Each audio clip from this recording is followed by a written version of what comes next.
If you're dealing with the unexpected, crisis, challenge, upset, I know that you're doing two things. You deny what you're seeing, and we diminish ourselves. Instead of denying truth, you seek clarity and perspective. If you're dealing with the unexpected, crisis, challenge, upset, sudden emotion, deal falls through, economy sucks, I know that you're doing two things. And we just have to talk about it to help flip you a little bit on the coin. You're doing two things. The first thing that you tend to do is you deny truth. You deny what you're seeing.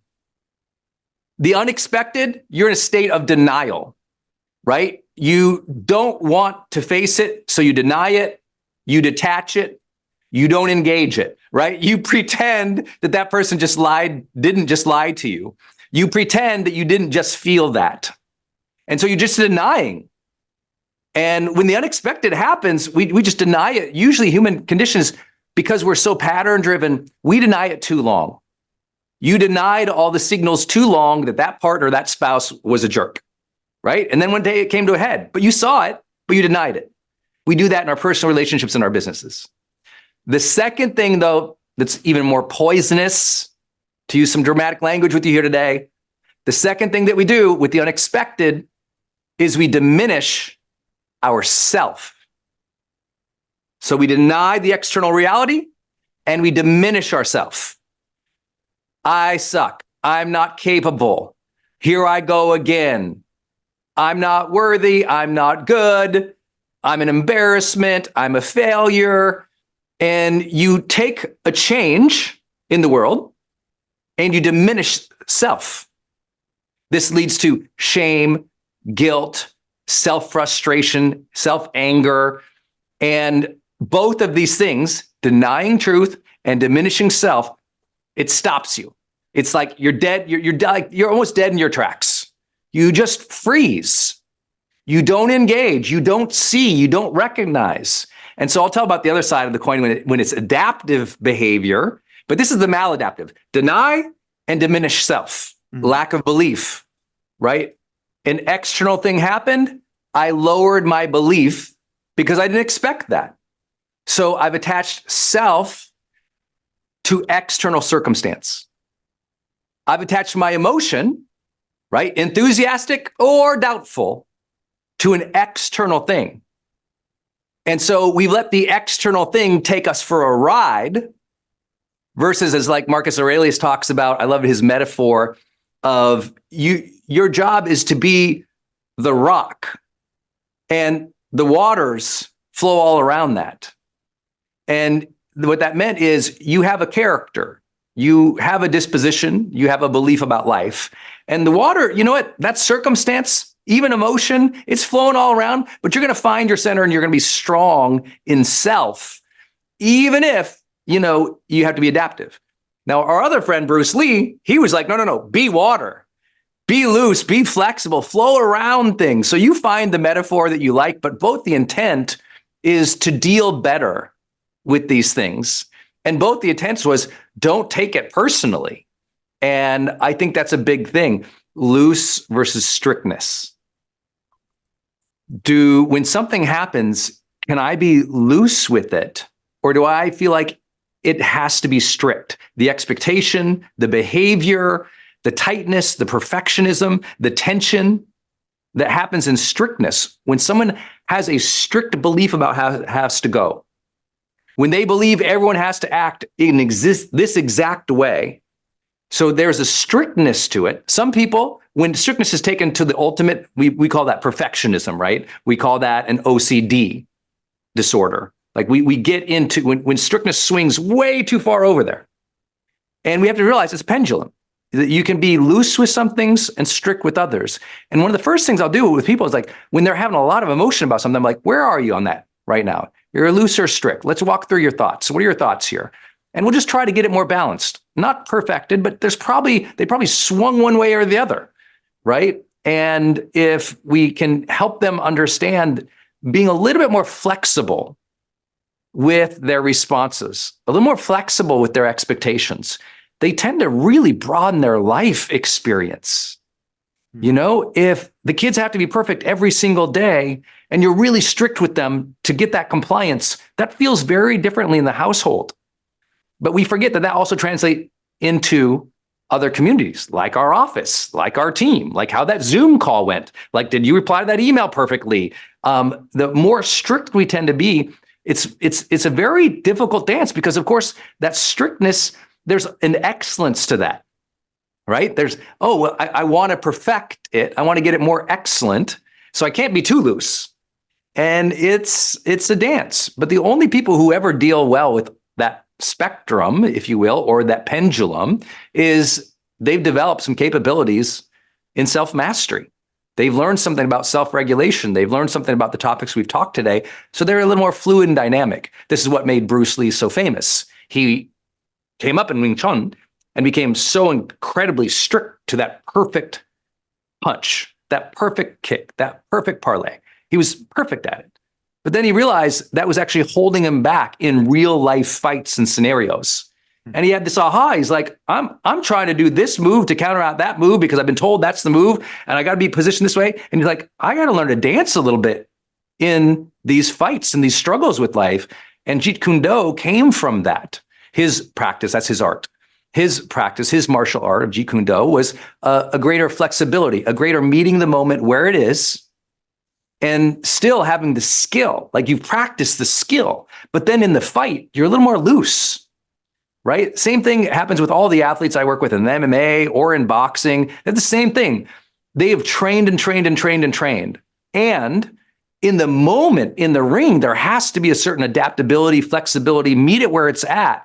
And I'm going to dance with this from a fluid perspective, not expecting it's going to go exactly right. That's where that ethos of, the universe is either happening for you or it's happening at you.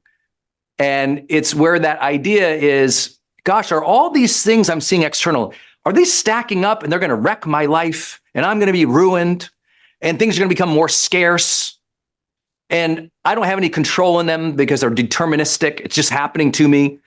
And am I strict about what I expect? Am I going to punish myself or others because it doesn't go the way I am? All these things flow from, are the world's friendly or it's hostile? And I really believe that once we can orient ourselves to, it's a choice. I'm going to choose this friendly or hostile. If I choose it's hostile, that might be real in some ways, but I'm probably going to shut myself down. If I can choose it's friendly or there's an openness and I have high agency that I can shift and shape the world from within and externally, then I flip that coin. Because on the other side of that coin, so remember the first side of the coin, guys, if you wrote it down, you deny truth and you diminish self. Those are the two moves that just wrecks the unexpected. The other side, though, is almost the flip.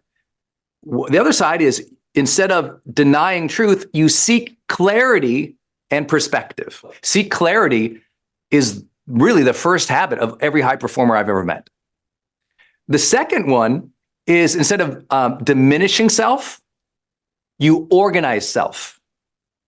Organizing self. What this means is you self-regulate your emotion and you set a mental intention. You go, okay, hey, this knocked me off. I didn't expect that. Okay, get a hold of my emotions. Let them pass. Let me set an intention for what I want next. And organizing self. Okay, shoot, this Monday sucked.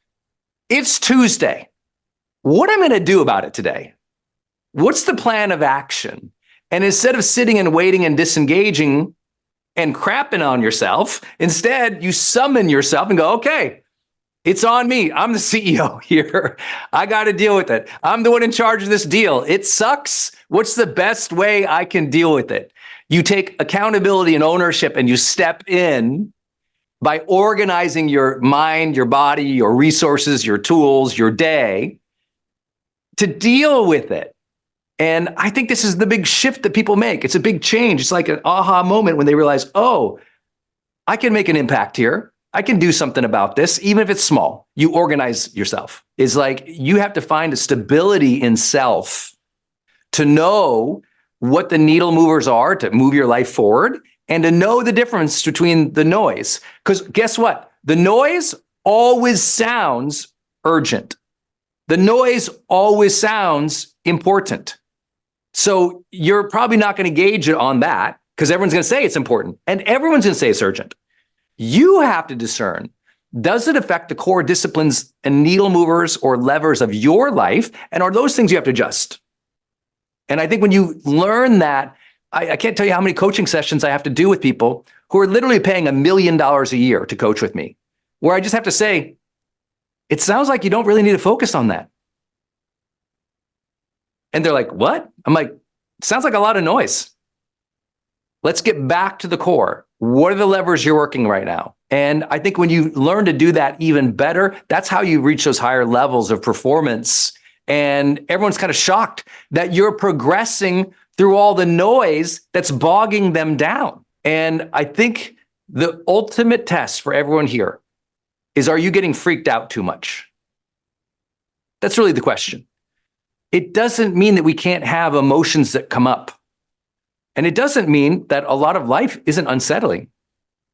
Deals are lost, people cheat, people die, awful things happen in the world. Of course, those things affect us. And I think that people pretend, that suffering and that difficulty isn't there. They struggle as well because they're just not real. But I think it's always that question, am I freaking out too much? Is it pulling me away from progress and peace in my life? And I just feel like if you can maintain that peace and progress through the difficulties, you earn your self-respect. You earn the ability to be stronger the next crisis, the next difficulty. It's why when you meet people who've been through a lot in their life, they seem so much more stable in a current crisis because they're like, yeah, I've been through this before, survived it, built out of it. Here I am, wealthy, happy, successful, and capable now because I didn't stop in the crisis.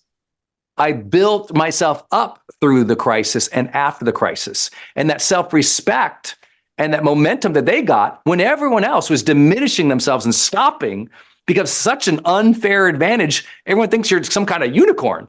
But the reality is you just handled it better. And I think that that's a big piece. I'll give you one last idea on the positive side, the adaptive approach to dealing with the unexpected.